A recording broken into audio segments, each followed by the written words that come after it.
Assalamualaikum warahmatullahi wabarakatuh. Shalom, Om Swastiastu, Namo Buddhaya, Salam Kebajikan. Selamat pagi, saya ucapkan kepada Bapak Ibu hadirin sekalian.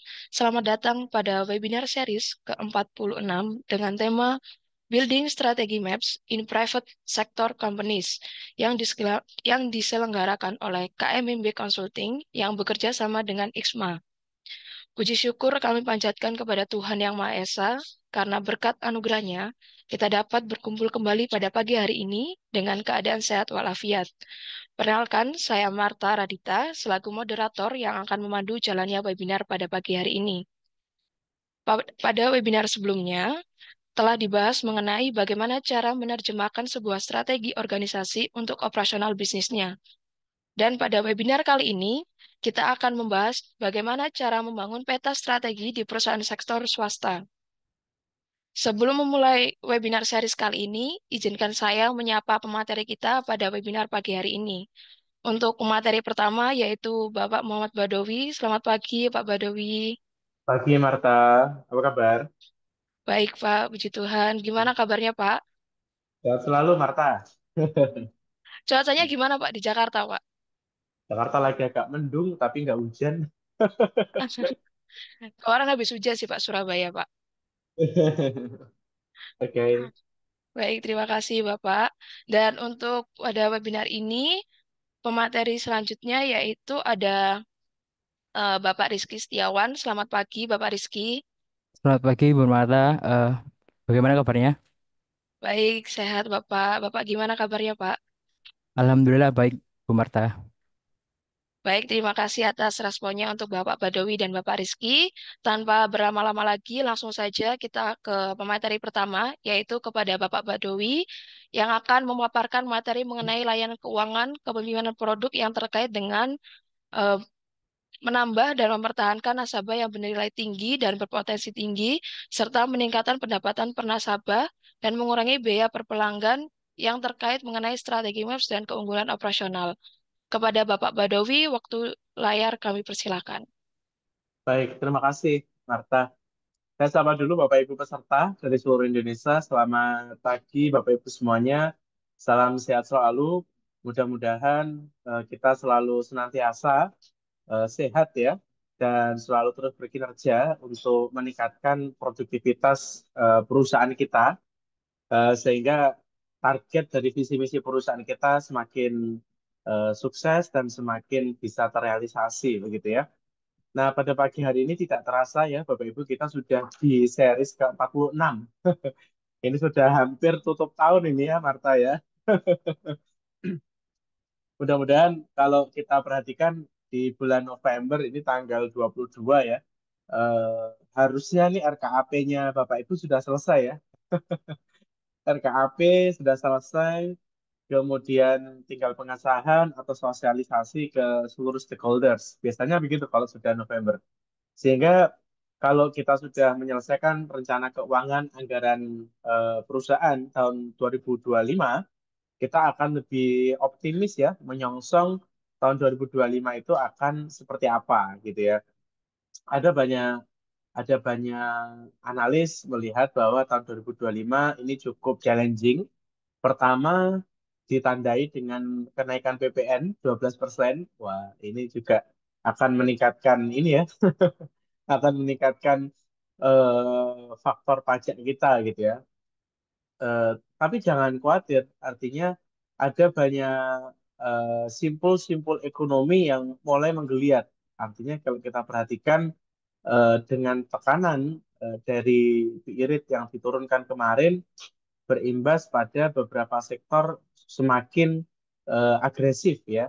Mereka berani untuk meningkatkan interest bearing debt-nya, kemudian mereka juga mencoba untuk menjajaki market baru ya.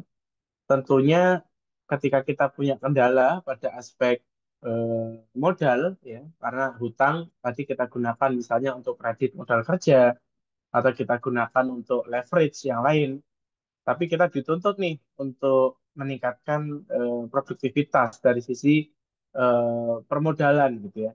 Nah, beberapa stakeholder saya perhatikan mereka menggunakan strategi yang dalam webinar ini seringkali kita sebut sebagai strategic aliansi, gitu ya.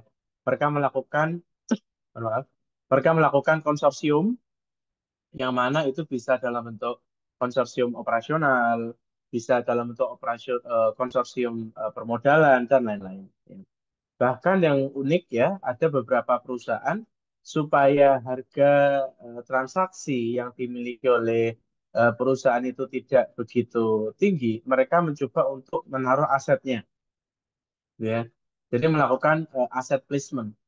Jadi misalnya perusahaan kita memiliki supplier, gitu ya, maka kita menaruh sebagian dari aset yang kita miliki, kita beli aset untuk produksi, kita titipkan ke supplier kita, sehingga biaya operasional dari supplier juga akan turun, sehingga harga jual yang diberikan kepada kita juga akan lebih murah, begitu. Nah, artinya apa?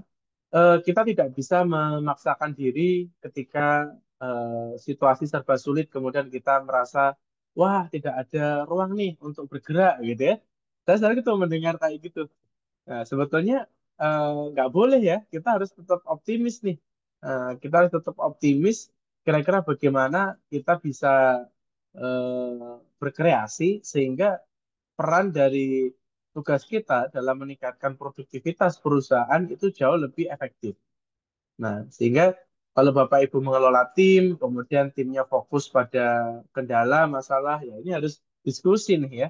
Dari semua masalah itu kita harus berpikir acumen gitu ya. Ketajaman bisnis kita harus tajam ya. Nah, salah satu bentuk dari ketajaman bisnis itu Bapak Ibu, kita bisa merubah yang awalnya adalah sebuah hambatan itu akan menjadi peluang ya. Yang awalnya itu hambatan bahkan akan menjadi peluang. Nah, pada materi hari ini, kita akan mencoba untuk melihat orkestrasi sumber daya yang dimiliki perusahaan pada konteks private company, begitu ya. Mungkin di slide sebelumnya, ya, private company itu beda ya Bapak Ibu sama state owned apa namanya companies ya, beda sama BUMN. Kalau di BUMN, saya perhatikan Bapak Ibu peserta di sini beberapa dari BUMN mungkin tidak asing ya dengan istilah PSO, ya, Public Service Obligation. Bahkan ada satu pandangan dari beberapa negarawan di negara ini mengatakan bahwa BUMN atau Persero itu sebetulnya kalau tidak untung ya nggak apa-apa gitu, karena tujuan didirikan perusahaan itu untuk melayani masyarakat ya, Public Service Obligation.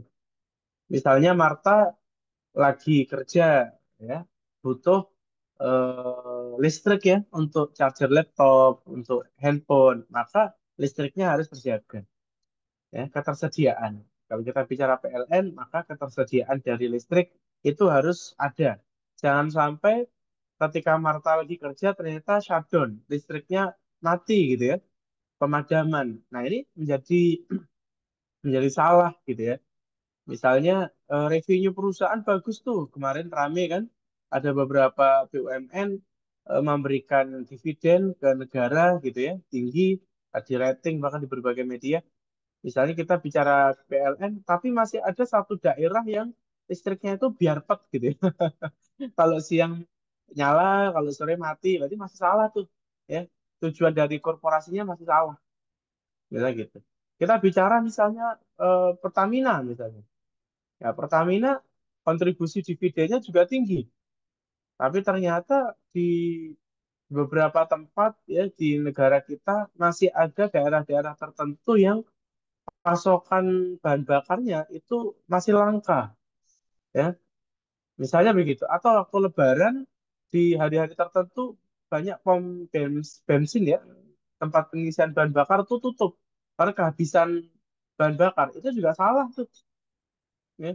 Karena tujuan dari PSU itu adalah melayani masyarakat. Nah, namun ya, namun ada pandangan yang lain. Pandangan yang lain mengatakan bahwa ya bagaimana kita bisa melayani masyarakat kalau kita masih rugi, kan begitu ya, Marta ya. Misalnya kita masih rugi, artinya apa? Kita untuk menutup OPEX kita, menutup HPP kita aja masih minus. Bagaimana kita bisa berfokus melayani masyarakat? Nah, seperti itu. Artinya paradigma atau paradigm itu harus hybrid ya Bapak Ibu ya. Kalau istilah di strategik itu ambidexterity. Wah, campuran tuh ya.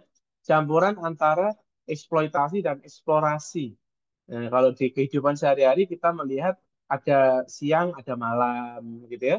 Ada apa namanya? Ada misalnya ada apa namanya kalau kita lihat dari beberapa apa jenis kelamin ya di Indonesia ada laki-laki ada perempuan gitu ya dan ini adalah satu paradigm yang memang paradok ya ada siang ada malam ada laki-laki ada perempuan gitu ya kemudian di perusahaan juga gitu kita memiliki fungsi untuk melayani masyarakat PSO tapi kita dituntut juga untuk profit. Nah, ini adalah satu paradoks yang harus kita eh, kelola, ya. Paradoks yang harus kita kelola. Misalnya kita bicara PLN. Semua wilayah di negara Indonesia harus mendapatkan listrik, pasokan listrik. Semua wilayah di Indonesia mendapat pasokan bahan bakar oleh Pertamina, misalnya. Tapi ketika perusahaan itu tidak profit, maka juga akan membebani perusahaan, membebani negara bahkan. Setiap tahun minta tambahan modal kerja, setiap tahun minta disubsidi, ya, itu kan jelek ya. Maka perusahaan dituntut untuk memiliki paradigma, ya, memiliki paradigma bahwa perusahaan harus untung, tapi juga perusahaan fokus pada melayani masyarakat. Begitu. Ini kalau kita bicara BUMN. Nah, pada hari ini kita bicara private sector. Nah, kalau private sector pasti bicaranya adalah profit, Bapak Ibu. Maka kalau Bapak Ibu perhatikan ketika kita RUPS atau kita rapat direksi dan dekom, ya Dewan Komisaris, selalu orientasi terakhir ini ketika kita bicara strategi, misalnya Marta ingin jualan produk baru, produk development, ya kita ngikuti kompetitor kita, pertanyaan terakhirnya adalah profit nggak? Ya, misalnya Rizky bereksplorasi, wah Pak, kita harus ekspansi ke Malaysia, kita ekspansi ke Vietnam. Pertanyaan berikutnya, uang yang kita berikan kepada tim untuk pengembangan pasar ke Malaysia atau Vietnam, profit nggak tuh? Kan gitu. Nah, di sini harus berbeda, Bapak Ibu. Pandangannya harus berbeda.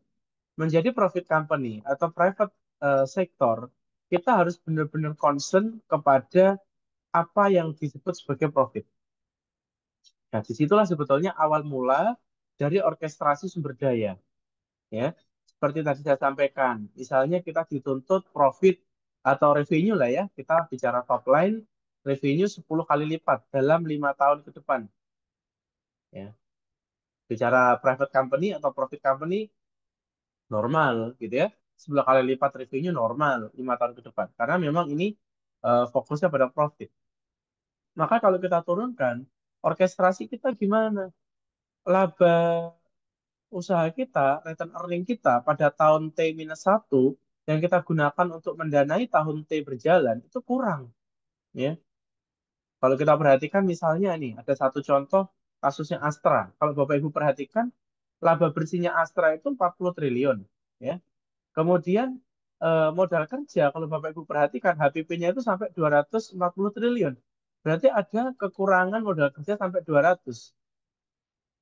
Ya. Nah, bagaimana caranya? Nah, disitulah kita mau orkestrasinya. Ya. Nah, orkestrasi itu akan kita munculkan dalam bentuk strategi map supaya lebih mudah gitu. Nah, yang perlu disoroti kembali adalah kalau kita bicara private sector, di situ banyak sekali industri, Bapak Ibu ya.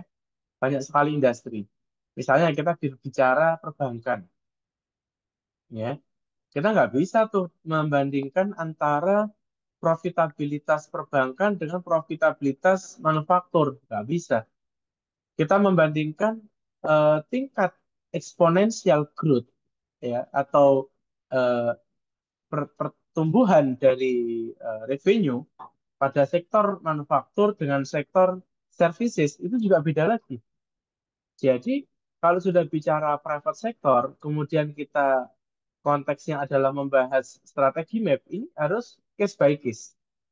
Ya, apa yang kita diskusikan di beberapa seri sebelumnya, di seri 40, seri 41, ya kita bicara general. Nah, hari ini kita akan bicara fokus kepada private sector. Nah, ini pun setiap industri atau setiap sektoralnya itu juga akan berbeda-beda. Tidak bisa disamakan, begitu ya. Oke, lanjut Marta, di slide berikutnya. Nah, ini ada salah satu contoh Bapak Ibu yang kita coba elaborasi dari eh, strategi web untuk bidang keuangan, gitu ya, untuk bidang keuangan. Nah, di bidang keuangan ini kalau kita lihat ya, concernnya selama ini adalah bicara tiga pilar. Ya, pilar pertama adalah kita melakukan penambahan atau meretain high value dan high potential value customer.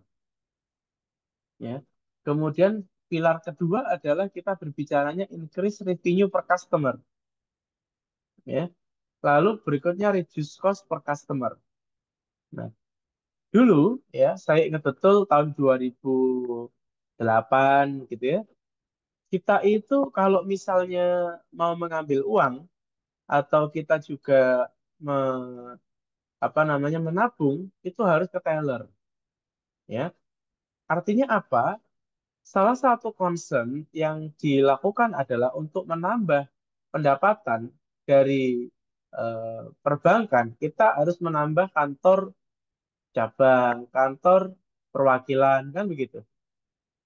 Nah, atau mungkin account officer. Jadi semakin nambah revenue, maka cost-nya juga akan meningkat. Nah, ini sebetulnya nggak menarik. Secara top line, secara revenue dan HPP, ya, itu akan besar. Revenue-nya akan besar. Tapi kalau kita bawa sampai ke bottom line, sampai ke net profit, ya sama, nggak ada perubahan. Ya, kenapa? Karena kenaikan pendapatan akan diiringi juga oleh kenaikan beban. Nah, itu nggak menarik. Nah, oleh karena itu saat ini, bagaimana ya caranya agar ketika kita mau menaikkan pendapatan, ya, beban kita itu kalau bisa itu stagnan, ya stagnan sehingga makin tahun ya eh, gradasi dari peningkatan profitabilitas itu bisa kita tingkatkan, ya. Nah, salah satunya adalah kita mereduce cost per customer. Sekarang kalau saya lihat ya, saya membuat akun bank ya menggunakan layanan digital itu nggak perlu harus ke kantor cabang atau kantor perwakilan. Saya cukup menggunakan smartphone saya scan foto KTP saya sendiri, selesai. Ya. Artinya biaya per customer akan lebih murah. Kemudian kita mengambil uang ya, misalnya Marta, Marta kalau ngambil uang nunggu nunggu kantor banknya buka atau cukup ke ATM, ya. Di mana-mana banyak ATM, artinya nggak perlu biaya teller untuk melayani Marta, misalnya begitu. Artinya dari sisi reduce cost itu juga harus dioptimalkan. Ya. Nah, pilar yang lainnya tadi increase revenue per customer. Ini kita perhatikan. Ketika kita bisa meningkatkan, ya, misalnya Marta saat ini menjadi fresh grade gitu ya. Kemudian revenue per customernya misalnya hanya menaruh uang untuk di deposito misalnya. Ya. Ketika nanti 5 tahun ke depan Marta akan memiliki revenue yang lebih banyak, gitu ya, maka akan lebih banyak menggunakan produk-produk perbankan. Misalnya membeli surat berharga negara (SBN), ya, membeli fixed rate atau suku, gitu ya. Maka pendapatannya juga akan meningkat. Nah, ini harus digali terus, ya digali. Nah, yang pertama tadi adalah tentang value. Kita bicara value. Apa sih kalau kita bicara value bagi customer gitu? Kita tingkatkan seperti apa? Kalau kita bicara Bank Mandiri kemarin dia mengupdate Livin gitu ya. Tampilannya lebih eye-catching sekarang, lebih beragam. Bahkan kayak marketplace gitu ya. Kita bisa beli SBN langsung, nggak perlu ke teller. Kita juga bisa beli beberapa produk, bahkan KPR pun juga ada di situ. Karena majority pengguna dari Bank Mandiri adalah usia-usia muda, begitu ya. Maka dari sisi gambar living-nya pun juga akan lebih stylish gitu ya, lebih anak muda. Tapi kalau kita lihat di Bank BCA ini memang sengaja membuat aplikasi lain, tidak hanya satu aplikasi. Kenapa begitu? Karena mereka melihat dari customer ini banyak yang generasi tua, yang mereka sebetulnya kebutuhannya hanya melihat saldo, transfer, sudah itu aja. Ya, kalau mereka misalnya mau beli SBN, mereka lebih trust untuk datang ke teller. Nah, artinya dari sisi value customer, BCA melihat ini harus dibedakan aplikasinya. Ada aplikasi yang kompleks untuk generasi muda, ada aplikasi yang cuma lihat saldo sama transfer, sederhananya begitu. Untuk customer-customer yang sebetulnya saldonya malah lebih besar gitu ya. Mereka old money ya, orang-orang senior-senior itu. Nah, oleh karena itu dari tiga pilar itu kita akan turunkan ke dalam empat perspektif ya. Bisa financial, customer, internal, dan learning and growth. Nah, jadi Bapak Ibu, sebelum kita turunkan ke dalam strategic inisiatif, kita harus bisa melihat sebetulnya pilar strategis kita apa. Ya, pilar strategis kita apa. Bahkan kalau Bapak Ibu bisa menurunkan eh, tiga pilar ini ke dalam masing-masing divisi, itu akan lebih baik lagi. Misalnya ini adalah strategi map untuk level korporat, gitu ya. Untuk perbankan, misalnya bank tipe A atau eh, bank B, gitu ya. Kemudian diturunkan ke dalam divisi marketing. Nah, divisi marketing gimana strategi mapnya? Diturunkan dari level korporasi. Divisi SDM gimana tuh strategi mapnya? Diturunkan dari korporasi. Sehingga cascading yang ada di dalam corporate level itu bisa dirasakan dan bisa diteruskan sampai ke level divisional. Misalnya kita bicara value proposition ya, pada level corporate bicaranya adalah high value customer. Di situ ada speed response, ada security, price, reliability. Nah, ini kalau kita turunkan ke dalam strategi map operasional atau strategi map divisi marketing, bagaimana menerjemahkannya? Harus lebih detail, ya, lebih detail. Artinya, kalau saya bisa gambarkan, Bapak Ibu, dari sisi eh, korporat itu sangat high level, ya. Korporat itu high level. Nah, kalau Bapak Ibu punya RJBP, ya, rencana jangka perusahaan itu high level, ya. Maka RJBP itu harus diturunkan lagi, tidak selesai di RJBP, Bapak Ibu. Diturunkan ke dalam kajian divisional atau kajian fungsional. Misalnya ada eh, kajian atau roadmap divisi marketing, roadmap divisi keuangan, roadmap divisi SDM. Itu lebih detail lagi. Kemudian diturunkan lagi ke dalam per unit. Nah, di unit itu ada di marketing ada unit sales, ada unit merek misalnya, ada unit customer relationship, ya, ada industrial relationship, misalnya begitu. Lebih detail lagi. Sehingga capaian pada level korporat itu akan tercapai secara sistemik ketika pada level working level itu KPI-nya juga berjalan efektif. Nah, jadi pada level pimpinan, pada level direksi nggak perlu tiap hari keluar-keluar gitu ya. Gimana nih sudah tercapai belum? Nggak perlu.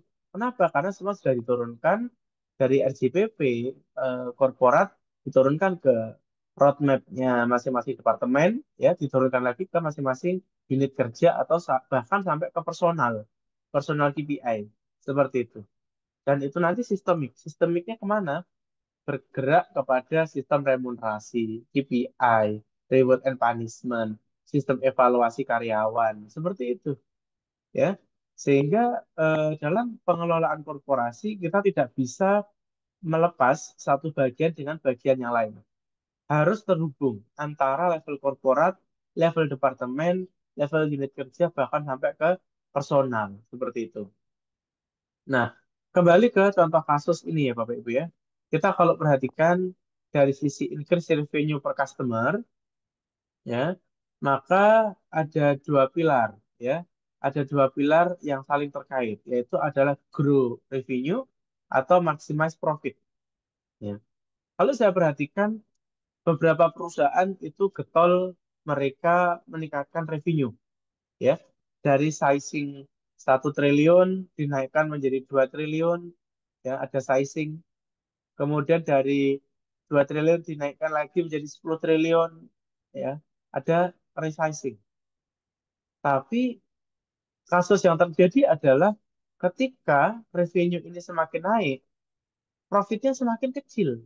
Nah, kok bisa gitu ya? Jadi ada sektor yang pertama, sektor A, ya, dia ngerjakan sektor A ini secara revenue memang kecil, tapi secara profit itu tinggi karena kita memiliki keunggulan di situ, keunggulan kompetitifnya. Kita punya SOP-nya, kita punya operating eh, apa namanya mesinnya dan lain-lain. Kemudian ditarget oleh pemegang saham, revenue-nya harus meningkat tuh. Maka melakukan ekspansi kepada market target yang lain, meskipun sama DNA-nya, gitu ya. Misalnya kita menjual eh, apa namanya, menjual sepeda motor misalnya, ya. Terus kemudian kita menjual mobil. Nah, ini kan ada satu market yang berbeda. Ternyata waktu kita jual DNA yang sama, sama-sama otomotifnya, tapi pada segmen atau target industri yang berbeda, ini revenue-nya ternyata besar, volumenya besar, tapi profitabilitasnya kecil. Nah, jadi tidak boleh nih kita hanya bicara growth revenue, Bapak Ibu. Kita juga harus fokus pada bagaimana perusahaan ini punya profit. Bagaimanapun juga perusahaan itu akan semakin hidup atau semakin berkembang karena profit, ya, karena profit. Percuma kalau pendapatannya besar hanya in out, ya, ditransfer tuh 10 triliun transaksi 1 tahun kepada Marta, tapi yang keluar 9 triliun, lebihnya 800 miliar, jadi hanya sisa 200 miliar dari uang 10 triliun. Ya, kasihan lah ya, hanya in out gitu ya, seperti itu. Nah, untuk itu kita ada beberapa skenario, ya.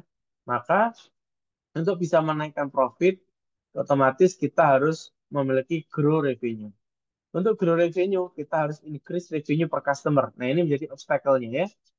Kalau kita gagal dalam meningkatkan pendapatan per customer, maka revenue akan gagal. Kalau revenue gagal, maximize profit juga gagal. Maka yang menjadi titik kritis adalah increase revenue per customer. Ini titik kritis. Sehingga dijadikan pilar utama bagi perusahaan dalam mengawal orkestrasi sumber daya dan strategi yang akan dilakukan. Pertanyaan berikutnya, bagaimana lembaga keuangan ini, ya, bisa meningkatkan pendapatan gitu ya. Maka caranya pertama increase fees and balance. Kemudian cross selling. Nah, cross selling itu biasanya Marta sudah nyimpen ya. Biasanya Marta dapat angpau gitu ya, misalnya dapat angpau dari Akong gitu ya. Kemudian ditaruh di tabungan. Nah, transaksinya langsung gede gitu ya, nah, 10 juta gitu misalnya. Itu biasanya langsung ditelepon tuh besok-besoknya. Gimana Mbak Marta, ada layanan kartu kredit gitu ya. Nah, ini cross selling nih. Jadi kita bisa cross selling ya. Kemudian ada new grow revenue dari non-brand sources. Ya. Beberapa perbankan itu juga memiliki anak-anak usaha ya Bapak Ibu ya. Kalau saya lihat di Bank Mandiri itu ada Mandiri Tunas Finance, ya. Itu untuk pendanaan corporate fleet, ya. Kalau di Mandiri juga ada untuk otomotif, itu ada Mandiri Utama Finance, ya, Move gitu ya. Ini ada acara di Gaikindo di mana, di Tangerang kayaknya, itu disponsori oleh MUF gitu ya. Nah, ini non brand sources. Artinya perusahaan juga harus memiliki anak-anak usaha yang melayani customer dengan stream yang relatif sama, yaitu financing, pendanaan, seperti itu. Lalu juga didukung dengan adanya growth internal revenue. Ya. Jadi kita harus tingkatkan internal revenue kita agar revenue customer kita juga meningkat. Apa maknanya? Maknanya begini. Misalnya ini adalah sebuah bank, gitu ya. Misalnya Bank Mandiri lah, kita kasih contoh yang well known yang Bapak Ibu tahu. Masa Bank Mandiri payroll-nya pakai Bank BNI, misalnya gitu ya. Ya, Bank Mandiri payroll-nya pakai Bank Mandiri gitu. Penawaran KPR-nya ya Mandiri. Kemudian kalau mau leasing kendaraan pakai Mandiri. Artinya apa? Di internal perusahaan sendiri itu juga akan menghasilkan pendapatan. Seperti itu. Nah, kita turunkan kepada aspek internal. Bapak Ibu bisa meningkatkan cross-selling, bisa meningkatkan grow revenue. Jika apa? Kalau kita lihat panahnya ya, maka di dalam internal harus dilakukan develop and implement cost-effective marketing plan, sales tools, and evaluation technique, including the effective use of data. Ya, di sini ada kebutuhan database, ya, database management system. Di situ kita bisa melakukan perencanaan-perencanaan yang sifatnya lebih operating. Bagaimana kita melakukan restructure untuk layanan-layanan yang kita miliki, sehingga ketika ada customer menggunakan layanan pertama, itu terasosiasi dengan layanan kedua. Jadi probability kita menawarkan layanan kedua akan jauh lebih sukses karena customer tersebut sudah menggunakan layanan pertama kita. Misalnya begitu. Lalu ada juga untuk mensukseskan gitu ya, mensukseskan grow revenue dan mensukseskan cross-selling, perusahaan juga melakukan identify and develop third party relationship. Ya, kerjasama dengan korporasi. Bayangkan ketika perbankan itu sudah bekerja sama dengan satu konglomerat, satu konglomerasi atau grup bisnis. Ya, di Indonesia ada Hasnur, ada John Lynn, ada Lipo, Mayapada, misalnya gitu ya. Ketika mereka sudah bisa kerjasama, maka satu grup juga akan bisa dilayani. Misalnya begitu. Nah, untuk kita sukses, ya, melakukan develop third party relationship, kita develop cost effective agenda, itu harus dikuatkan dengan apa? Enhance online financial services, ya, tadi cabang, ya, penguatan kantor perwakilan, kantor cabang, itu harus dikuatkan tuh. Ya, kalau kita bicara planning, artinya berapa per, misalnya per account ya, per AO dalam satu bulan ditarget berapa miliar. Sehingga misalnya per AO, ya, satu AO sama dengan 1 M. Kalau dalam satu kantor ada 10 AO, maka 10 miliar. Ya, satu kantor 10 miliar. Dalam satu kota misalnya ada 20 kantor. Berarti ada 200 miliar. Senasional berapa? Kelihatan. Sehingga ketika kita punya planning yang kuat, kita punya cabang yang kuat, maka tidak sulit bagi korporasi untuk meningkatkan pendapatannya. Begitu. Nah, yang kedua, kita juga harus perhatikan meningkatkan kompetensi manajerial. Bahkan sampai ke fungsi dan technical kompetensi level. Seperti itu. Jadi, ini saling terkait, Bapak Ibu ya. Seperti yang saya sampaikan di beberapa seri sebelumnya, bahwa yang namanya strategi, ya, konteksnya strategi map, ini adalah causality effect. Ya, efek sebab akibat. Ya. Jadi, ini adalah sebab akibat. Ya. Perusahaan akan meningkatkan pendapatan per customer ini sebagai akibat yang disebabkan oleh apa? Disebabkan cross-selling-nya sukses, grow-nya sukses, ya. Kemudian bahkan sampai peningkatan kompetensi teknisnya juga sukses, seperti itu. Ya, saya begitu, Marta. Mungkin ada lanjutan, silakan.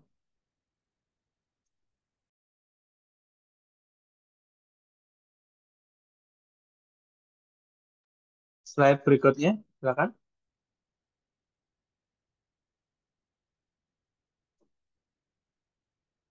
Nah, eh, tadi kita melihat perusahaan dengan konteks financial services. Sekarang ada satu contoh yang lain, Bapak Ibu. Satu contoh yang lain itu adalah seringkali kita dituntut untuk memiliki ya, memiliki satu paradigm bahwa perusahaan ini akan sukses jika kita memiliki operasional excellence. Ya. Nah, perusahaan-perusahaan dengan operasional excellence ini memang tantangannya adalah apakah kita bisa meningkatkan profit apa tidak bagi perusahaan. Semakin tidak tepat atau semakin kacau operasional perusahaan, biasanya profitabilitasnya akan kecil. Ya, terlalu banyak beban yang keluar ke kanan ke kiri kayak gitu. Maka tantangannya adalah kita harus meningkatkan operasional perusahaan agar semakin bagus, semakin excellent. Sehingga kalau kita lihat pada aspek keuangan, operasional excellent itu orientasi akhirnya adalah maximize profitability. Nah, pada contoh ini kita menggunakan perusahaan yang meningkatkan revenue-nya menggunakan skema waralaba atau franchise ya. Nah, pada aspek keuangan kita bisa perhatikan profitability itu bisa kita lakukan dengan cara apa? Dengan enable new area. Ya, maka kalau Bapak Ibu perhatikan orang-orang yang menggunakan skema waralaba itu punya target dalam 1 bulan berapa area baru yang bisa terbentuk. Ya, di Jakarta, di Bandung, ya, di Bogor, di Surabaya, ya dekat rumahnya Marta misalnya ya. Nah, hari ini iklan, besok ada cabang nih baru di sebelah rumah saya gitu. Kayak kemarin rame ya, Mishwe, terus sekarang ada eh, apa Lawson ya. Nah, ini para laba nih. Nah, jadi mereka akan bisa profit jika areanya banyak, Bapak Ibu. Ya. Nah, yang berikutnya adalah efficiently manage current book of business. Nah, semakin banyak cabang, kita harus bisa perhatikan mana sih sebenarnya cabang-cabang yang berkontribusi pada kenaikan profitabilitas kita dan cabang-cabang mana yang menjadi cost. Kita bahkan subsidi silang. Maka harus kita tutup. Misalnya ada cabang yang memang tidak profit. Artinya market appetite yang ada di area itu tidak cocok sama value add yang kita berikan. Ya, tidak berarti ketika kita gagal dalam satu lokasi atau satu area, kita akan gagal di tempat lain. Tidak begitu. Bisa jadi sukses di tempat lain. Ya. Kalau saya perhatikan dulu pernah di Indonesia ada apa namanya 7-Eleven ya, 7-Eleven atau apa ya, salah satu waralaba yang dulu pernah ada tapi akhirnya tutup ya di Indonesia itu ya. Nah, waktu saya studi di luar negeri, lah itu malah menjamur tuh, waralabanya menjamur di mana-mana, bahkan kayak Indomaret sama Alfamaret gitu ya. Nah, artinya ketika mereka gagal di Indonesia, mereka belum tentu gagal di tempat lain ya. Atau kalau konteksnya di area Indonesia, belum tentu apa namanya gagal di satu kota gagal juga di kota lain belum tentu ya. Nah, sehingga Bapak Ibu harus bisa perhatikan memanage book of business-nya itu seperti apa gitu ya, seperti apa. Bahkan di 7-Eleven pun 7-Eleven di Amerika juga tidak bisa dikatakan sukses juga. Di tahun ini ada sekian ratus ya, sekitar 400 gerai atau toko itu tutup di Amerika Utara. Tapi di kawasan negara lain di Asia itu sukses. Nah, jadi kita harus perhatikan betul. Kemudian kita harus melihat dari sisi customer perspektif, Bapak Ibu. Dari customer perspektif kita melihat ada internal business partner sama external customer. Di internal business partner kita memperhatikan bahwa sumber daya di internal perusahaan itu adalah partner mitra kita, partner bisnis kita. Maka harus ada integrated information sources. Hari ini di cabang Surabaya berapa barang yang laku, berapa barang yang eh, misalnya kita perlu opening stock gitu ya, yang tidak laku dan harus kita update. Tapi di Bogor hari ini barang yang tidak laku di Surabaya belum tentu di Bogor nggak laku bisa jadi laris ya. Maka ini harus penting. Kemudian channel all product ya. Kemudian pada external customer, di sini ada eliminasi operational redundancy, ya. Jangan sampai kita kirim barang dari gudang, ya, dari depo, kemudian hanya ke satu kantor toko. Jangan. Kalau bisa sekali jalan satu truk itu ada 10 toko, jadi sekalian bareng, ya, sekalian bareng. Dalam satu kota diperhatikan. Kemudian kita turunkan ke dalam internal perspektif, di situ supaya internal business partner kita sukses, external customer sukses, maka inovasinya bagaimana, ya. Kemudian customer manajemennya bagaimana, operational excellence-nya bagaimana. Seperti itu. Sampai kepada level paling bawah, kita harus clear leverage strategic skill-nya bagaimana, implement knowledge sharing-nya bagaimana, sampai mendevelop culture. Ya, di sini culture-nya adalah accountability dan apresiasi. Maka kalau ada toko yang paling laris, ya kalau di kantor apa namanya restoran gitu, mana restoran yang paling laris, ya harus kita berikan apresiasi. Ya, the most admire people of the year, gitu ya, atau the most profitability restoran, gitu ya. Nah, kita harus apresiasi. Misalnya begitu. Oke, lanjut slide berikutnya.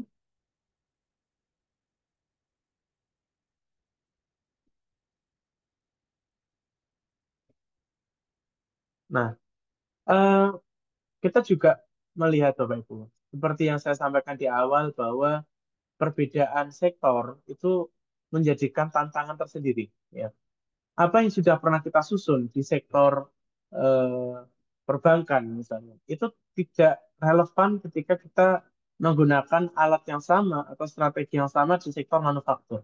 Ya. Tantangannya cukup besar.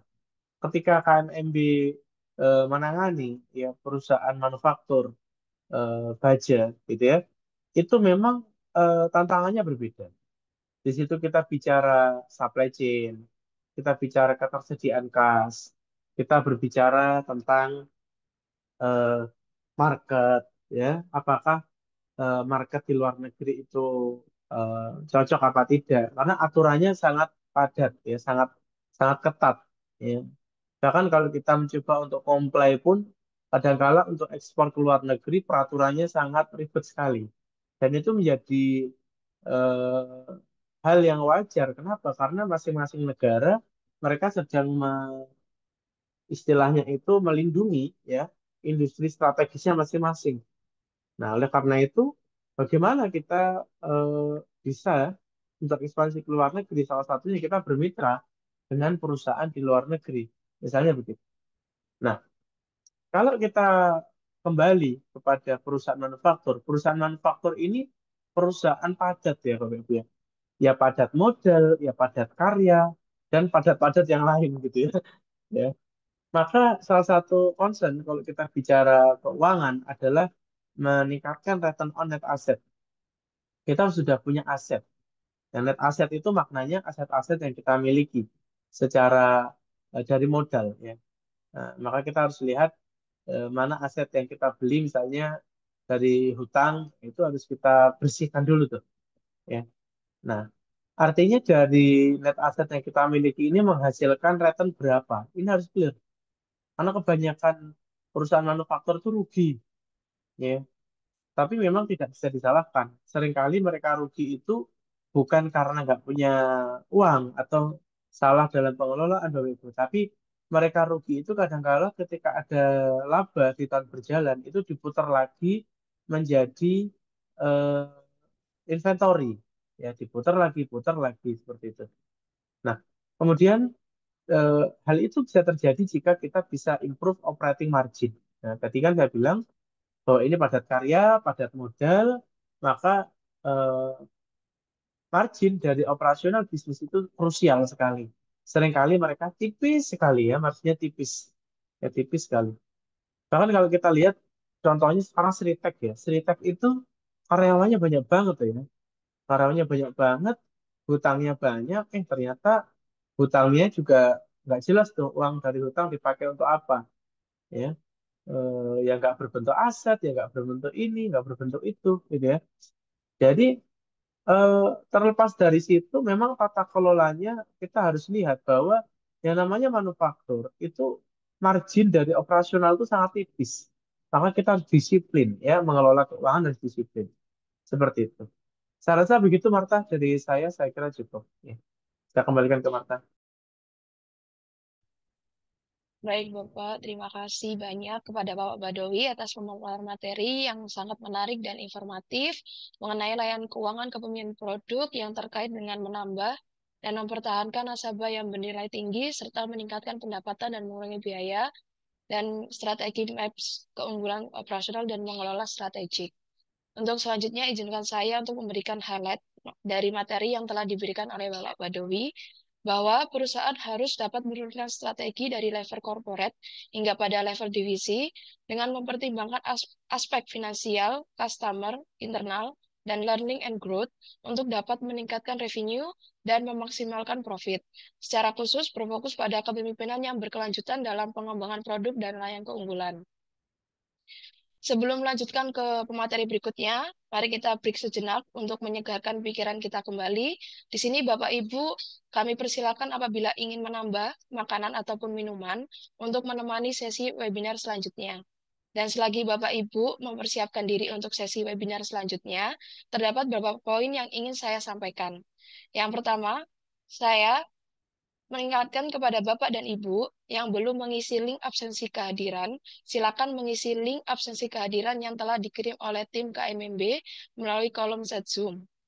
Dikarenakan sertifikat akan dibagikan setelah Bapak Ibu mengisi link absensi tersebut dan terdapat link untuk bergabung pada website grup KMMB Webinar Series yang tentunya sertifikat akan dibagikan melalui WhatsApp grup tersebut.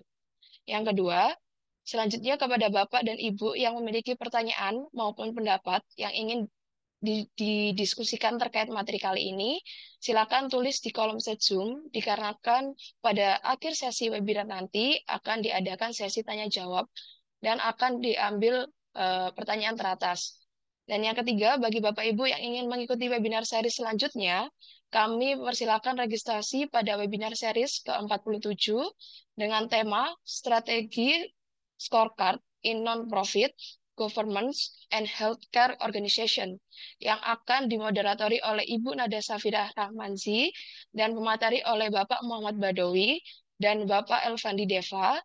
Tentunya materi yang dibahas pada webinar seri selanjutnya akan berkorelasi dengan webinar seri kali ini dan seterusnya. Webinar series ke-47 akan diselenggarakan pada hari Jumat, tanggal 29 November 2024, pukul 9 pagi. Dan untuk operator dapat menampilkan poster webinar series ke-47. Berikut merupakan poster webinar series ke-47. Dan yang keempat, bagi Bapak Ibu yang tertarik ingin mengikuti secara langsung serangkaian webinar series yang diselenggarakan kami, persilakan kepada Bapak Ibu untuk registrasi atau mendaftarkan diri pada link yang telah disediakan oleh tim KMMB. Untuk operator, silakan menampilkan poster rangkaian webinar series. Ya, berikut merupakan rangkaian kegiatan webinar series KMMB yang akan diselenggarakan setiap hari Jumat. Dan jangan khawatir bagi Bapak Ibu yang tidak mengikuti webinar seri sebelumnya, kami memiliki berbagai sosial media yang berisi informasi maupun materi yang dibahas pada webinar series. Kami persilakan kepada Bapak Ibu untuk follow dan subscribe akun sosial media KMMB, yaitu pada Instagram dan TikTok, yaitu @kmmb_firms, YouTube KMMB Management Consulting Firms, dan website kmmb.co.id. Dengan poin-poin yang dapat saya sampaikan, langsung saja kita beranjak ke materi selanjutnya yang akan disampaikan oleh Bapak Rizky mengenai pengelolaan tema strategis dari waktu. Tanpa berlama-lama lagi, kepada Bapak Rizky, waktu dan layar kami persilahkan. Baik, terima kasih Bu Marta atas informasi yang telah disampaikan di sesi breaknya dan terima kasih juga kepada Bapak Dwi atas materi yang sudah disampaikan sebelumnya, Pak. Jadi kita masih dengan slide yang sama. Jadi kita akan membahas ya, Bapak Ibu untuk studi kasus lainnya yang masih dalam lingkup peta strategi atau strategi maps dan tentunya dalam rangka balance scorecard yang terdiri atas 4 perspektif yang sudah ditampilkan. Nah, kita akan membahas Bapak Ibu terkait studi kasus yaitu perusahaan manufaktur yang ada di Amerika Serikat begitu. Jadi perusahaan ini bergerak di bidang agrikultur atau di pertanian yang sudah beroperasi yang kurang lebih hampir 40 tahun lamanya. Jadi bisa dibilang ini adalah salah satu contoh best practice ya Bapak Ibu di bidang agrikultur untuk pemimpin produk di industri ini. Baik. Jadi dalam kaitannya kita akan membedah Bapak Ibu untuk 5 pilar strategis yang berbeda, tetapi tetap dalam satu tujuan yang sama, yaitu bagaimana perusahaan ini dapat meningkatkan RONA atau Return on Net Assets. Tadi yang telah disampaikan oleh Pak Badawi juga bahwa Return on Asset ini adalah kita bagaimana mengukur laba bersih dari seberapa banyak net asset yang kita miliki, dan caranya kita dengan menghitung laba bersih terhadap aset tetap, aset lancar yang dikurangi dengan kewajiban lancar seperti itu. Nah, jika kita lihat bagaimana kita meningkatkan RONA ini dengan cara kita meningkatkan operating margin kita. Bagaimana kita dapat menghasilkan revenue dan menekankan HPP atau biaya produksi. Nah, hal ini jika kita lihat dalam perspektif customer, Bapak Ibu, caranya adalah kita dengan dapat mengurangi biaya pengiriman untuk dapat menawarkan harga yang lebih murah kepada customer dalam hal ini yaitu retailer maupun ke petani sebagai end customernya. Nah, dengan perusahaan ini dapat menawarkan produk yang lebih murah, tentunya membuat produk dari perusahaan Amerika Serikat ini yang di bidang pertanian juga menjadi lebih kompetitif di pasarnya begitu. Nah, untuk dapat mengurangi biaya pengiriman yang ada pada proses bisnisnya, hal yang dapat dilakukan adalah dapat mendesain ulang proses-proses bisnis yang sebelumnya mungkin dianggap yang tidak efisien maupun tidak efektif. Yang pertama, mungkin jika kita lihat dari merekayasa ulang supply chain dari manufakturnya, nah ini mungkin barangkali dari proses bisnis sebelumnya ada bottleneck atau mungkin hambatan-hambatan yang terjadi dalam proses produksinya. Nah, dengan kita merampingkan atau mungkin menyederhanakan proses produksi ini, nah hal ini juga dapat mengurangi biaya Bapak Ibu untuk dapat meningkatkan efisiensi.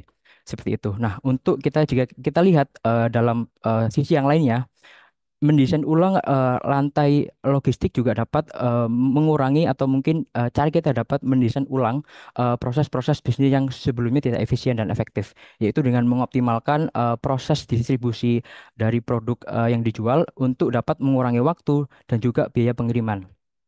Nah, mungkin kita jika kita lihat bagaimana sih dua hal ini tuh dapat tercapai. Nah, jika kita melihat dari sisi learning and growth-nya, yaitu perusahaan ini dapat atau menginvestasikan sebagian pendapatannya atau mungkin modal kerjanya untuk infrastruktur teknologi maupun kompetensi karyawan. Nah, dengan memiliki teknologi-teknologi yang lebih advance atau lebih maju dari yang sebelumnya, perusahaan dapat memaksimalkan dan mengoptimalisasikan proses-proses bisnisnya sehingga akan dapat tercapai desain ulang dari proses-proses bisnis yang sebelumnya tidak efisien maupun efektif, kemudian dapat mengurangi biaya pengiriman dan kemudian juga akan menekan biaya dan meningkatkan pendapatan yang pada akhirnya akan dapat meningkatkan return on net assets. Slide berikutnya.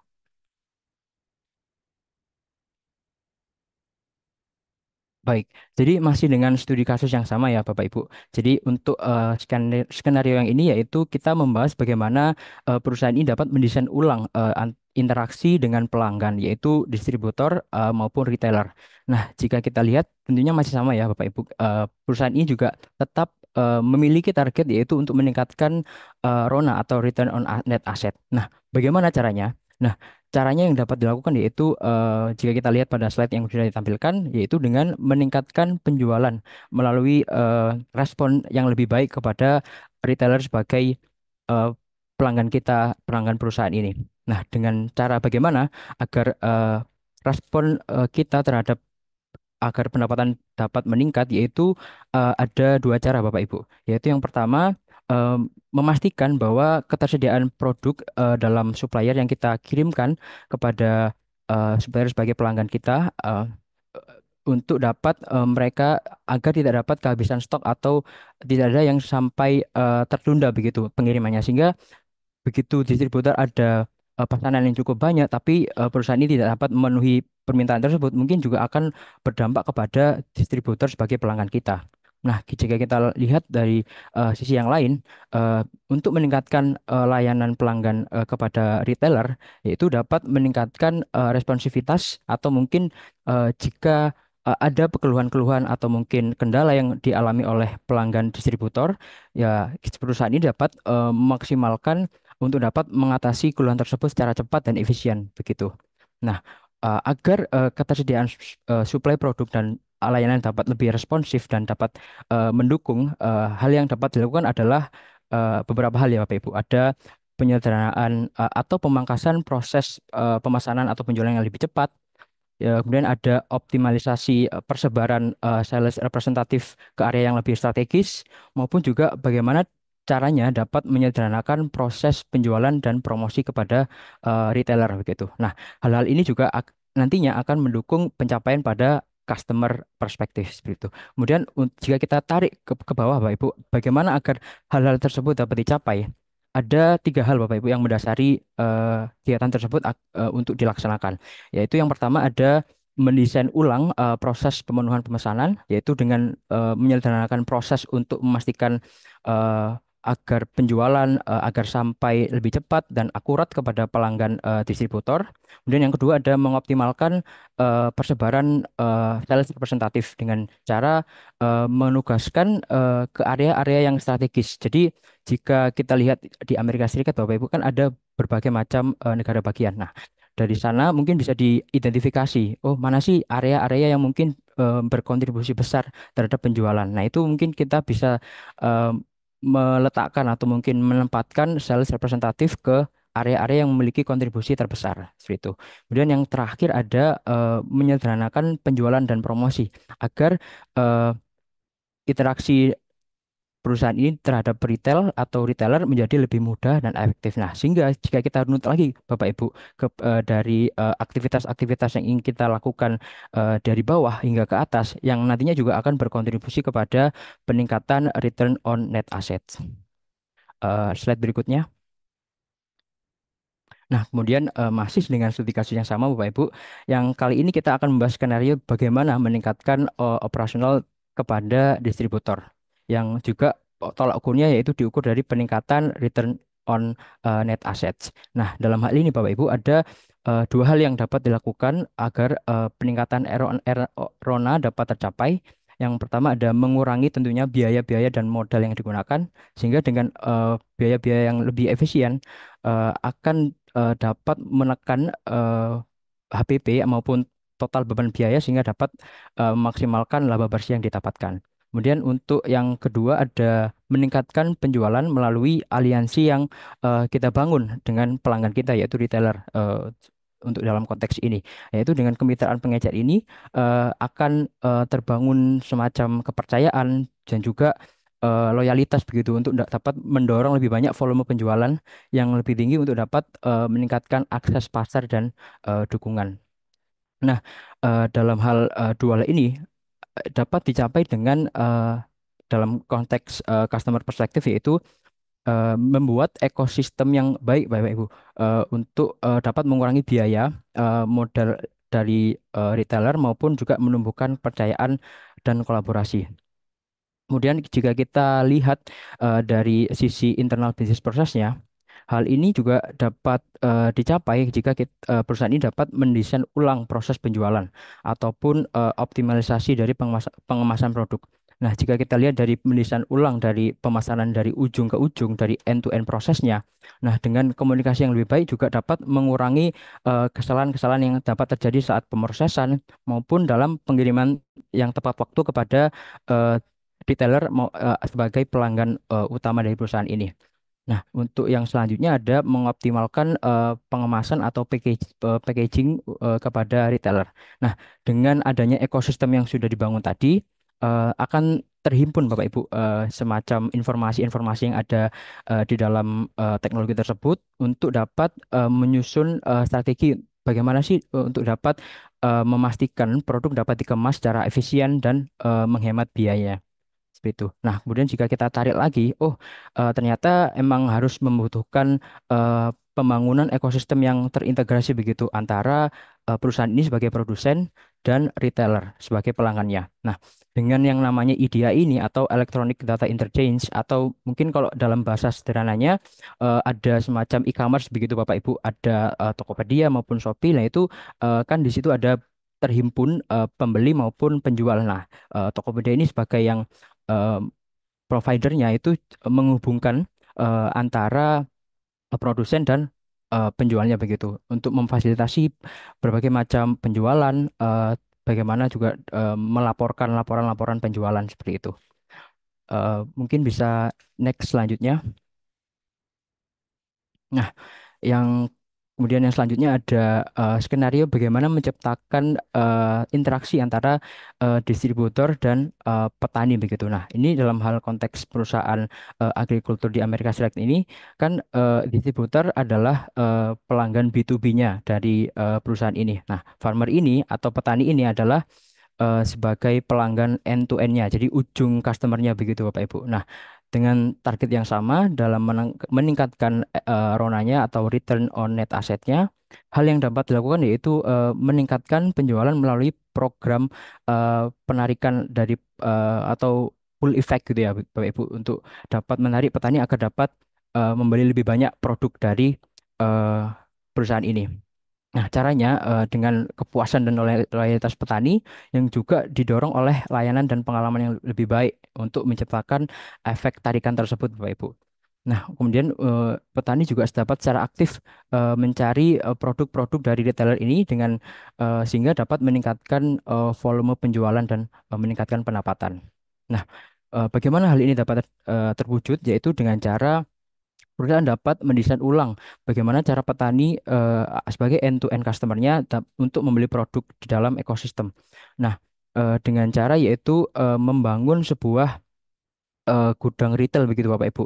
Dengan terciptanya ekosistem ini dapat terhimpun wawasan-wawasan yang dapat digunakan oleh perusahaan untuk bagaimana dapat mengefektifkan dan juga menyusun secara berkala bagaimana petani dapat membelikan sebuah produk. Nah, hal ini juga dapat berlaku seperti menyederhanakan proses transaksi, terus juga ada memberikan rekomendasi produk-produk yang sesuai dengan kebutuhan petani sebagai end-to-end customer-nya dan juga pemenuhan pesanan yang lebih cepat dan dukungan pelanggan yang lebih baik. Dan jika kita lihat dari sisi internal business prosesnya, seperti yang saya sampaikan tadi Bapak Ibu, bagaimana dengan kita menciptakan gudang retail data ini itu juga dapat meningkatkan buying experience dari petani itu sendiri sebagai end-to-end customer-nya. Nah, jika kemudian kita lihat dari hal yang paling mendasar, ya, memang hal ini juga didasari oleh sebuah teknologi begitu. Jadi dengan perusahaan dapat menginvestasikan sebagian dari modal kerjanya dengan berupa data warehouse ini dapat terkumpulkan dan dapat juga diberdayakan petani ini sebagai end-to-end customer-nya untuk dapat teredukasi dan juga terakses secara finansial begitu. Nah, jika kita melihat Bapak Ibu kan mungkin tidak semua yang petani itu memang terdigitalisasi ya karena dengan kita memberikan akses digital yaitu mungkin dengan kartu kredit sehingga petani juga dapat secara mandiri dapat berinteraksi membeli maupun melakukan pengajuan kredit untuk dapat mengembangkan bisnis pertaniannya seperti itu. 9 slide yang terakhir, next. Nah, jika kita dalam konteks skenario ini yaitu merintis atau menjadi pionir sebagai sektor agrikultur di yang presisi begitu. Nah, dengan target yang masih sama yaitu bagaimana cara meningkatkan return on net asetnya, ada satu hal yang dapat dilakukan yaitu dengan meningkatkan penjualan dengan penggunaan praktek agronomi yang lebih inovatif atau baru oleh petani sebagai end-to-end customer-nya. Nah, dalam hal ini petani juga dapat mengadopsi Bapak Ibu praktek-praktek baru yang mungkin juga dapat dikenalkan dengan dapat meningkatkan produktivitas dan juga profitabilitas mereka dalam hal usaha mereka di bidang pertanian. Nah, dengan meningkatnya produktivitas dan profitabilitas dari petani, ini juga dapat meningkatkan daya beli mereka untuk dapat terus berwirausaha dan juga terus menjalin kerjasama antara distributor maupun perusahaan ini sebagai produsen. Nah, jika kita tarik Bapak Ibu kepada sektor atau mungkin perspektif customer-nya, nah hal yang dapat dilakukan untuk dapat mendorong daya beli dari petani ini yaitu dengan cara menciptakan permintaan atas kemampuan dari peritel. Nah, sebelumnya kan mungkin Distributor ini hanya berlaku sebagai penjual. Nah, dengan memberikan keleluasaan kepada distributor ini untuk dapat menciptakan permintaan baru seperti memberikan jasa konsultasi apabila petani ini memiliki kendala. Nah, ini juga akan dapat menciptakan eh, penetrasi pasar yang baru untuk pelanggan-pelanggan yang menjadi pelanggan dari produsen di bidang pertanian ini. Nah, selain itu juga eh, hal yang dapat dilakukan yaitu dengan membantu petani dapat meningkatkan hasil panen dan berinovasi. Ya, seperti yang tadi juga disampaikan di awal, bagaimana cara menjadi pionir. Nah, dengan menggunakan alat dan teknologi yang dikembangkan secara internal maupun eksternal, dengan kemitraan maupun yang lain, petani juga dapat mengadopsi praktek-praktek yang baru untuk dapat menghasilkan hasil panen dengan yang lebih tinggi dan produk yang lebih berkualitas baik. Kemudian jika kita turun kepada perspektif internal bisnis prosesnya, hal yang dapat dilakukan untuk dapat meningkatkan hasil panen dan inovasi dari para petani yaitu dengan mengembangkan program aplikasi khusus yaitu mungkin dengan dikustomisasi ataupun dengan alat-alat yang mungkin juga disesuaikan dengan para kebutuhan dari para petani. Nah, kemudian untuk hal lain yaitu dengan meningkatkan proses pertanian seperti memberikan akses atau mungkin eh, bantuan seperti GPS atau drone untuk dapat memberikan optimalisasi input untuk dapat mengefisiensikan eh, proses bisnis dalam pertanian dari para petani. Kemudian untuk kita dapat melakukan dan mengembangkan program-program tersebut untuk perspektif dari learning and growth-nya, yaitu hal yang dapat dilakukan oleh perusahaan ini yaitu dengan memberdayakan petani-petani ini melalui metrik-metrik kinerja yang mungkin sebelumnya itu tidak pernah terpikirkan.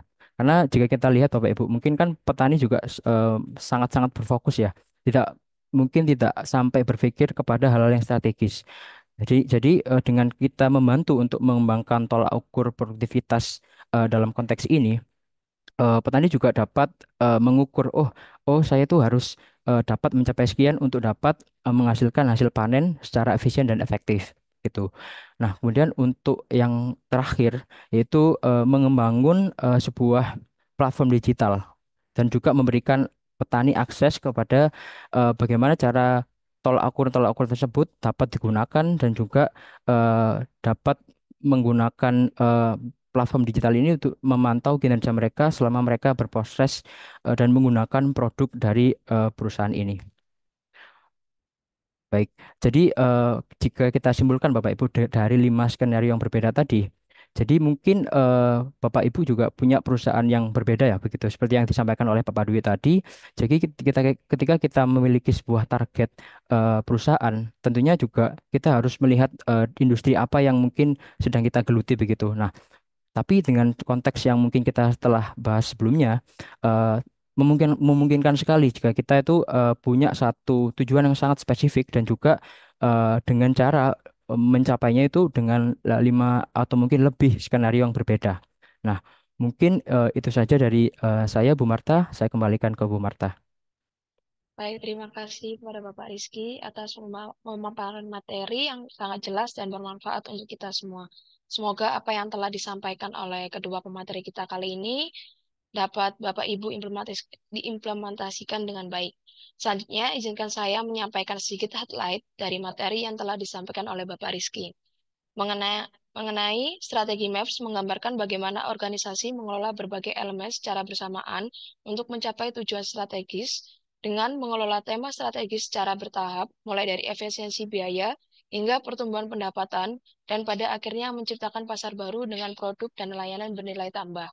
Sebelum kita memasuki sesi tanya jawab, bagi Bapak Ibu yang belum mengisi link absensi, dapat mengisi link absensi kehadiran yang telah dikirim pada kolom chat Zoom, dikarenakan sertifikat akan dibagikan setelah Bapak Ibu mengisi link absensi tersebut, dan terdapat link untuk bergabung pada WhatsApp grup KMMB Webinar Series, yang tentunya sertifikat akan dibagikan melalui WhatsApp grup tersebut. Saya ingatkan kembali kepada Bapak Ibu yang memiliki pertanyaan untuk menuliskan pada kolom chat Zoom Atau apabila Bapak Ibu ingin berinteraksi langsung dengan pembicara kami, Bapak Ibu bisa menyampaikan langsung pertanyaan yang ingin ditanyakan. Baik, pada kolom chat Zoom ada dari Bapak I Gede Made Karma. Apakah bisa menyampaikan pertanyaannya? Silakan untuk meng-unmute dan mengaktifkan kameranya, Bapak.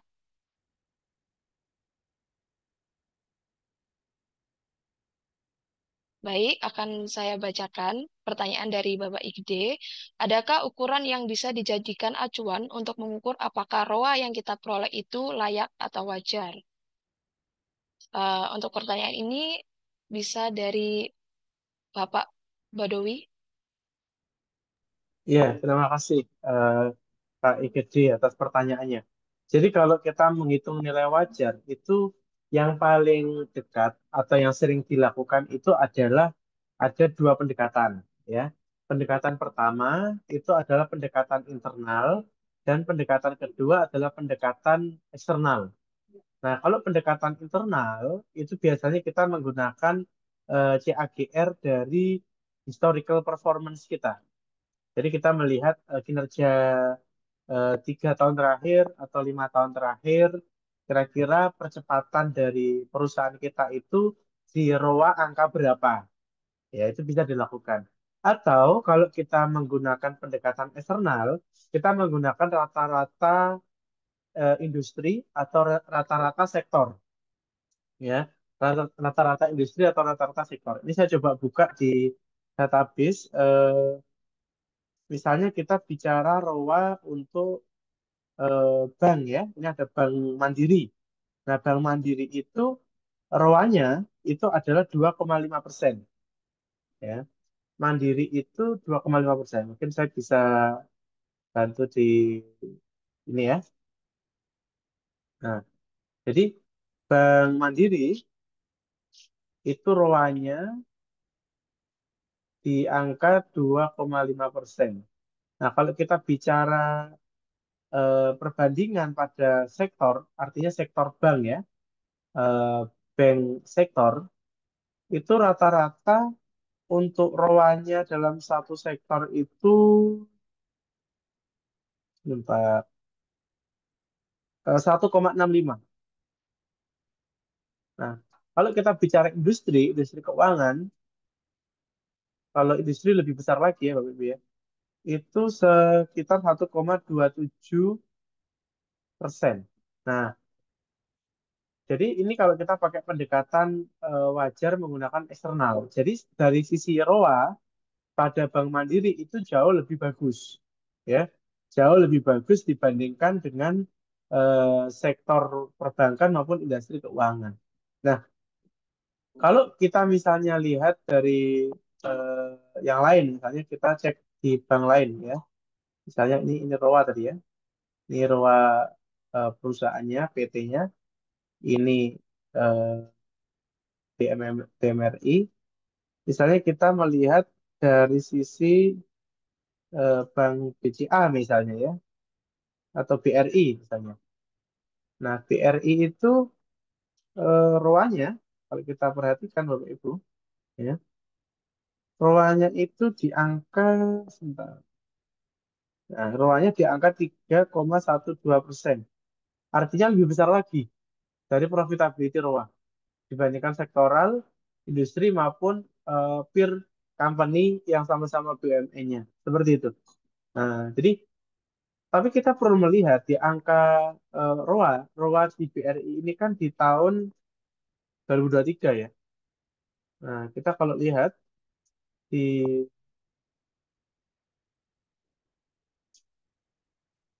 apa namanya di ROA, misalnya kita bicara BRI di tahun 2023 misalnya ya, tahun 2023 3,12%. Nah, bagaimana tahun 2022, 21, 20, 19? Maka ini harus dicek growth-nya bagaimana sehingga muncul CAGR ya, CAGR-nya. Seperti itu Bapak Ibu. Jadi ada dua pendekatan ya. Pendekatan internal maupun pendekatan eksternal. Seperti itu Marta. Saya kembalikan ke Marta. Baik, terima kasih kepada Bapak Badowi. Mungkin ada tanggapan dari Bapak Igede. Baik, terima kasih Bapak Igede. Untuk selanjutnya, ada penanya kedua dari Ibu Evana, yaitu apa saja tantangan dalam mengelola tema strategi yang bersifat jangka panjang dan bagaimana strategi MES membantu mengatasinya. Mungkin jawabannya bisa ke Bapak Rizky, apakah bisa? Baik, Bu Marta, terima kasih. Terima kasih Bu Evana atas pertanyaannya. Jadi, jika kita melihat apa saja tantangan yang mungkin dapat terjadi begitu, saya rasa juga banyak sekali, Bapak Ibu. Jika kita, terutama bagaimana untuk mempertahankan tema strategis yang kita miliki dengan sifat jangka panjang. Nah, kita tentunya harus juga melihat Bapak Ibu, jika kita punya tema strategis ini, jangka panjangnya itu seberapa panjang? Apakah 5 tahun, apakah 10 tahun, apakah mungkin sampai 20 tahun? Nah, saya rasa dengan kita memiliki peta strategis yang juga dapat disusun dengan turunan begitu, tapi tidak hanya 10 tahun, tapi juga turunan dari per tahunnya, saya rasa juga hal itu dapat menjadi sebagai mitigasi begitu. Karena jika mungkin kita kilas balik ya Bapak Ibu, jika kita melihat hal-hal yang mungkin jadi force major yang mungkin kita juga tidak bisa prediksi sebelumnya, yang juga sangat berdampak kepada sektor-sektor bisnis yang mungkin kebanyakan dari hal itu juga dapat membuat bisnis-bisnis tertentu itu pilot, seperti reformasi pada tahun 98, ada bubble crash yang terjadi di Amerika Serikat pada tahun 2008, dan juga yang baru-baru ini yang terjadi 5 tahun sebelumnya pada tahun 2020 ada pandemi COVID-19. Nah, mungkin jika kita tidak secara berkala untuk memperbarui peta-peta strategi yang kita miliki maupun level korporat maupun level divisional, saya rasa hal tersebut juga mungkin akan tidak dapat dihindari atau mungkin sangat-sangat berdampak kepada hal-hal yang mungkin yang kita tidak bisa ekspektasikan atau mungkin di luar dari yang kita rencanakan. Sehingga saya rasa setidaknya kita dengan memiliki peta strategi ini yang di mana kita menyusunnya dari level yang paling tinggi yaitu corporate level dan juga diturunkan dengan divisional level atau mungkin fungsional, saya rasa hal tersebut juga dapat menjadi salah satu mitigasi begitu untuk mengatasi tantangan-tantangan yang salah satunya juga tantangan yang mungkin tidak bisa kita prediksi sebelumnya. Mungkin dari Pak Badui ada yang bisa ditambahkan, Pak? Ya, jadi memang betul ya. Tadi yang pertama, kalau kita bicara jangka panjang itu harus clear time frame-nya kapan, 5 tahun atau 10 tahun. Kalau kita bicara 5 tahun, biasanya cukup pada kita mengambil aspirasi dari pemegang saham, dari Dewan Komisaris, direksi. Kalau kita ingin melihat 5 tahun ke depan, mereka berharap perusahaannya akan seperti apa, gitu ya. Kemudian kita lakukan benchmarking dengan industri, kira-kira apa aspek kebaruan yang bisa dikembangkan di dalam perusahaan tersebut. Misalnya penggunaan teknologi, penggunaan standarisasi, bahkan sekarang yang lagi hype ya, itu adalah penerapan ESG ya, penerapan sustainability di dalam setiap kebijakan dan arah korporasi yang kita miliki. Sehingga inputan itu akan menjadi postulat dalam penyusunan strategi pilar. Kalau tadi saya contohkan di perbankan ada 3 pilar ya tadi ya. Nah, kita pilarnya apa? Sehingga strategi map itu sebetulnya adalah alat yang kita gunakan untuk membantu perusahaan kita mencapai pilar tersebut. Nah, maka yang paling krusial adalah dalam time frame jangka panjang itu pilar apa yang mau kita raih. Ya, aspek the dream apa yang akan kita eh, capai untuk di 5 tahun atau 10 tahun ke depan. Bahkan tadi kalau Rizky contohkan ya, kalau Bapak Ibu perhatikan, sebetulnya siklus ekonomi itu disrupsi atau diinterupsi selama 10 tahunan gitu ya. Tahun 98 ada Krismon, tahun 2008 ada subprime mortgage, tahun 2019 ada COVID. Nah, 10 tahun ke depan artinya apa? Tahun 2027-28. Nah, ada apa lagi nanti kan gitu. Maka kita harus hati-hati. Perusahaan harus siap-siap pencadangan kas ya. Kita harus punya cash reserve yang cukup. Jangan sampai nanti ada polemik ya, ada virus atau ada satu kasus ekonomi, kemudian perusahaan atas nama itu mem-PHK karyawan kan juga kasihan kan. Maka perusahaan harus punya cash reserve atau cadangan kas yang itu untuk pengamanan, let's say 2 tahun, 3 tahun, atau kalau lebih baik sampai 5 tahun ke depan, misalnya begitu. Ditaruh dalam bentuk dana cadangan. Nah, karena apa? Serba tidak pasti Bapak Ibu saat ini ya, serba tidak pasti. Nah, kembali ke pertanyaan, strategi mapnya gimana kalau bicara 10 tahun? Biasanya kita harus semakin tajam dalam melakukan riset eh, ekonomi secara global, Bapak Ibu. Ya, misalnya nanti kalau kita bicara logistik ya, bagaimana kalau negara Thailand itu membuat terusan, kayak terusan Suez. Nah, jadi dia memotong alur pelayaran, tidak perlu lewat Selat Malaka ke Laut Cina Selatan, tapi langsung lewat Thailand. Nah, itu akan mendisrupsi banyak perekonomian, ya, mulai dari perdagangan, transportasi, logistik, ya, banyak sekali. 10 tahun ke depan, bagaimana kalau misalnya, mohon maaf ya, Tiongkok, ya, Beijing dan Taipei bentrok, artinya terjadi perperangan, terjadi chaos, ya. Nah, itu juga bagaimana respon kita. Artinya probability, ya, secara makro itu sangat dominan ketika kita membuat perencanaan atau strategi map dalam 5 tahun, dalam 10 tahun bahkan lebih, ya. Kalau Bapak Ibu perhatikan di September kemarin, ya, September kemarin negara kita sudah melaunch rencana jangka panjang negara, ya, rencana jangka panjang negara. Kalau Bapak Ibu perhatikan, itu banyak sekali aspek-aspek makro, ya, aspek-aspek eksternal, bahkan global megatrend. Kira-kira ke depan ada apa lagi? Indonesia di 2024 akan disetting akan jadi negara dengan GDP berapa? Apakah kita akan tetap me, apa namanya dalam posisi middle income trap? Atau kita bisa improve nih. Misalnya Mas Rizky nanti di umur 30 negara kita sudah tidak middle income tapi sudah negara maju. Nah, kalau Indonesia menjadi negara maju dengan total populasi sebesar ini artinya mercusuar perekonomian tambah lagi dong, gitu kan. Selama ini mercusuar ekonomi ada dua, Amerika dan Tiongkok, ya. Nah, kalau Indonesia muncul berarti ada tiga, ya, atau bahkan ada empat dengan India, lima dengan Rusia, misalnya gitu. Nah, artinya orkestrasi perekonomian global itu akan semakin ketat, ya. Semakin banyak pemain, semakin ketat, ya. Jangan sampai kita tidak menyadari itu gitu. Dan kalau kita bicaranya 10 tahun ke depan. Mungkin 10 tahun yang lalu gitu ya. 10 tahun yang lalu kita masih melihat eh, pertama kali ada Android gitu ya. Atau bahkan 20 tahun yang lalu Android belum ada ya.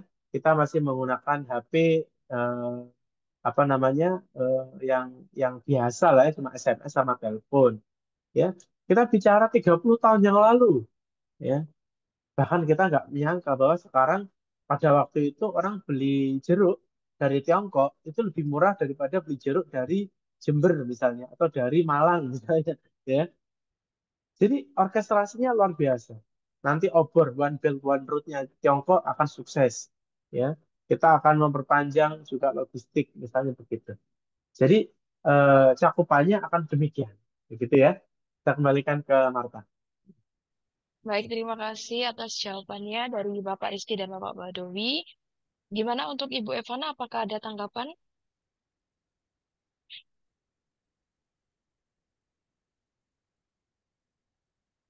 Baik, karena tidak ada tanggapan, mengingat adanya keterbatasan waktu, sayangnya sesi tanya jawab harus kami cukupkan. Dan karena waktu menunjukkan pukul 10.34, kita akan cukupkan webinar kali ini. Namun akan sangat disayangkan apabila kita tidak mengabdikan hari ini. Dimohon kepada Bapak Ibu untuk semua on cam demi kelancaran sesi foto bersama kali ini.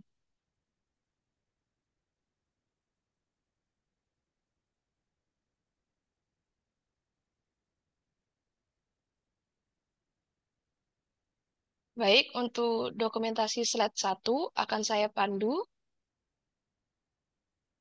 1, 2, 3. Ya, untuk slide kedua.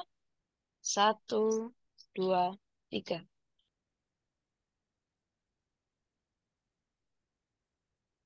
Untuk slide ketiga, 1, 2, 3.